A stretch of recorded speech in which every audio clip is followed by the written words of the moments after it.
नमस्कार, मैं हूं दीपक मिश्रा और मेरे इस YouTube चैनल में आपका स्वागत है।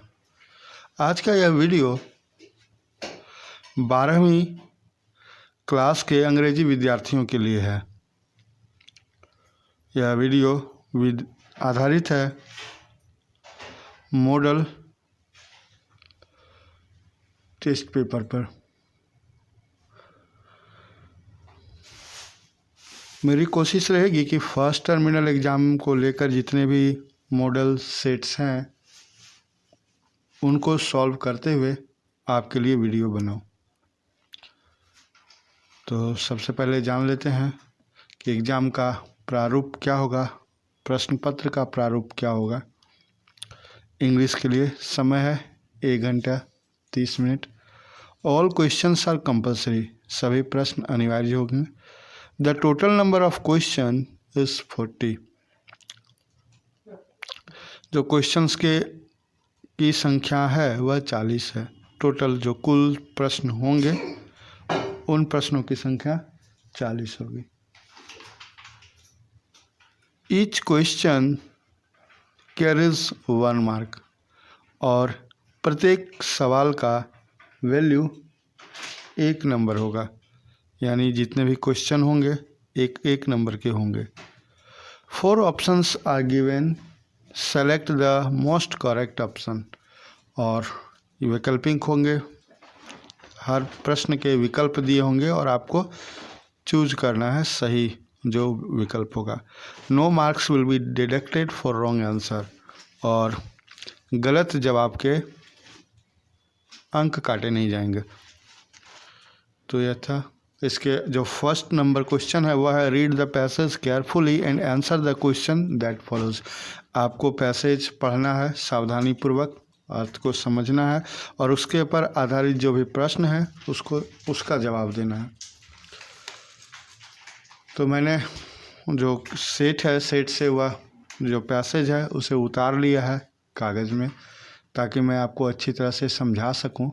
तो आइए पहले पढ़ लेते हैं passage. It is hard fact, none to all, that we remain behind in educating the girls. It is a hard fact none. It is hard fact none to all. यह जो फैक्ट है यह हार्ड है और none to all सभी को पता है, सर्वविदित है, दैट कि we remain behind in educating the girls, कि हम लोग पीछे रह गए हैं लड़कियों को एजुकेट करने में, शिक्षित करने में, शिक्षा देने में। यानी बोल सकते हैं कि यह कड़वा सच है कि हम लोग लड़कियों बालिकाओं को शिक्षित करने में पिछड़े हुए हैं। In the British regime there used to be no more good arrangements for educating the girls. और ब्रिटिश काल में तो कोई अच्छी व्यवस्था ही नहीं थी, कोई गुड अरेंजमेंट्स नहीं थे शिक्षा के लिए, लड़कियों की शिक्षा के लिए। Even the parents never bother to send their daughters to school and colleges because of sheer ignorance. यहाँ तक कि जो पेरेंट्स थे, इवन द पेरेंट्स, जो भी लड़कियों के माता पिता थे, उन लोगों ने जहमत नहीं उठाई, उन लोगों ने बॉदर ही नहीं किया कि अपने बेटियों को स्कूल और कॉलेज भेजें। क्यों? कारण क्या था? बिकॉज ऑफ शेयर इग्नोरेंस, निपट अज्ञानता के कारण, मतलब नीरा अज्ञानता के कारण, पूर्ण रूपेण अज्ञान के कारण वे लोग अपने बेटियों को भेजा नहीं, सोचा ही नहीं भेजने की। नैरो माइंडेडनेस एंड सुपरस्टिशन, संकीर्ण मानसिकता और अंधविश्वास, ये भी कारण रहे हैं। Only a few girls could get proper education from high up families. Only a few girls, कुछ ही लड़कियां जो प्रॉपर है, उचित एजुकेशन वो ले पाई सही तरीके से, और वो भी कैसे, किस तरह की लड़कियां? From up high up family, जो कि उच्च कुलीन या उच्च वर्ग के परिवार से आती थी, वैसे ही उसी उस परिवार की लड़कियां ही, वह भी बहुत कम संख्या में एजुकेशन प्राप्त कर सके। आफ्टर इंडिपेंडेंस यानी स्वतंत्रता के बाद, the government of India tried her best to spread education in every nook and corner of the country. भारत सरकार ने काफ़ी कोशिश की, बहुत बढ़िया, बहुत अच्छी पहल की, कोशिश की कि इन एवरी नूक एंड कॉर्नर, नुक्कड़ और कोने, यानी कहने का अर्थ है कि देश के हर कोने कोने में शिक्षा के प्रसार के लिए अच्छी कोशिश की। Most separate schools and colleges were established for the girls. अलग से लड़कियों के लिए स्कूल और कॉलेज इस्टेब्लिश्ड किए गए, प्रतिष्ठित किए गए। कॉन्सिक्वेंटली, और परिणाम स्वरूप, a sea change occurred in our educational system. एक बड़ा बदलाव दिखा हमारे शैक्षणिक व्यवस्था में, एजुकेशनल सिस्टम में। ठीक है, यहाँ तक समझ पा रहे होंगे। आगे बढ़ते हैं। इट इज़ इम्पॉर्टेंट, यह महत्वपूर्ण है, टू मेंशन, मतलब यह बताना बहुत आवश्यक है, that the progress of nation is entirely dependent on a trend and educated mother. जो नेशन का विकास है, प्रोग्रेस ऑफ नेशन, एक राष्ट्र का विकास पूर्ण रूपेण निर्भर करता है किस पर? On trend and educated mother, शिक्षित और कुशल, यानी ट्रेंड, प्रशिक्षित, कुशल और शिक्षित माँओं के ऊपर ही नेशन, राष्ट्र का विकास निर्भर करता है। When Napoleon was asked about the greatest need of France, जब नेपोलियन से पूछा गया था कि फ्रांस का सबसे आवश्यक, ग्रेटेस्ट नीड क्या है, ही रिप्लाइड, उनका जवाब था, उन्होंने जवाब दिया, the nation's progress is impossible, यानी राष्ट्र का जो प्रोग्रेस है वह असंभव है without trained and educated mothers, प्रशिक्षित और शिक्षित महिलाओं के बिना नेशन का विकास असंभव है। If she has no light, अगर उसके पास प्रकाश नहीं है, how can she light the lamp of the child, तो वह बच्चों के लैंप को कैसे प्रकाशित करेगी, उसके भविष्य को कैसे प्रकाशित करेगी। A women helps the whole family with her 3 multiple roles, यानी एक महिला अपनी पूरी फैमिली की सहायता करती है अपने 3 अलग अलग 3 रोल्स से, 3 भूमिका से, उन 3 भूमिकाएं निभाती हैं। इन द फर्स्ट प्लेस, यानी पहले जगह पर, she is a good daughter, वह एक अच्छी बेटी होती है। व्हेन शी बिकम्स एडल्ट, और वह जब एडल्ट होती है यानी वयस्क होती है, she is married to be a good wife, तो उसका विवाह किया जाता है एक अच्छी पत्नी बनने के लिए। Then she becomes a good mother, तब वह एक अच्छी माँ बनती है, मदर टू, माँ भी माँ बनती है।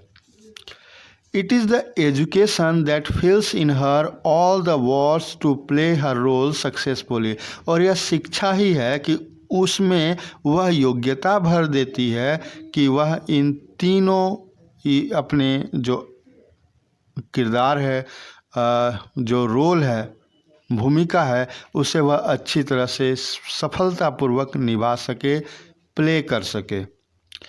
Education teaches her how she should works as a good daughter, education teaches her, उसे सिखाती है कि उसे एक अच्छी बेटी के रूप में कैसे काम करना चाहिए।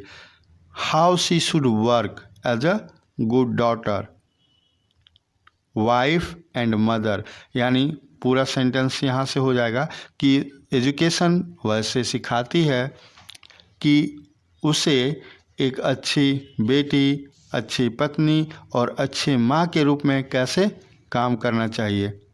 An educated lady is a good friend, एक शिक्षित महिला एक अच्छी दोस्त होती है। अ क्लीनर नर्स, नर्स परिचारिका, सेवा करने वाली, जो cleaner, cleans, and a useful adviser, और एक उपयोगी सलाहकार भी होती है। तो एक एजुकेटेड, शिक्षित महिला एक दोस्त हो सकती, अच्छी दोस्त होती है, क्लीनर नर्स होती है, और यूज़फुल एडवाइज़र होती है। तो ये है पैसेज। इस पैसेज को हमने पढ़ा। अब क्वेश्चन आंसर्स देख लेते हैं, इसी पर आधारित जो क्वेश्चन आंसर है। शायद आप स्पष्ट आ गया हो, आप देख पा रहे हो। An educated lady always shares her husband's sorrow as and happiness equally. यानी एक जो एडुकेटेड लेडी है, शिक्षित महिला, वह अपने पति के दुख और खुशी को बराबर बराबर बांटती है। ये लास्ट लाइन था इस पैराग्राफ का। सॉरी, क्वेश्चन शुरू नहीं हुआ, वो जो पैराग्राफ है उसी का लास्ट लाइन है। An educated lady always shares her husband sorrow and happiness equally. अब है क्वेश्चन, मल्टीपल चॉइस क्वेश्चन। अब शुरू करते हैं question number 1। The first number question is, parents did not bother to send their daughters to a school because of, यानी parents ने कभी bother नहीं किया अपनी बेटियों को स्कूल भेजने के लिए। किस कारण? Lack of interest, sheer ignorance, broad mindedness and none of above. तो हम लोगों ने भी पैसेज में पढ़ा कि शियर इग्नोरेंस के चलते वे लोग नहीं भेजते थे। आप चाहे तो दोबारा वो पढ़ सकते हैं। ये है daughter school and colleges because of shear ignorance. तो हमारा जो आंसर बनेगा एक का, तो एक का सही है बी नंबर, शियर इग्नोरेंस। ठीक है। Second number, only few girls from families could get proper education. कुछ ही लड़कियां, हम लोगों ने पढ़ा था कि कुछ ही लड़कियां, वो भी उच्च वर्ग की, है ना। तो high up, poor, extremely poor और डाउन ट्रोडन। तो इन 4 विकल्पों में हम लोगों ने जो पढ़ा है वह है हाई अप फैमिलीज। अब दोबारा पैसेज पढ़ सकते हैं, चेक करें। Only a few girls could get proper education from high up families. ठीक है। तो दूसरा का आंसर होगा 2 का A, we have to take it. तीसरा नंबर, according to Napoleon the progress of a nation entirely depends on. Napoleon के हिसाब से जो विकास है राष्ट्र का वो किस पर निर्भर करता है?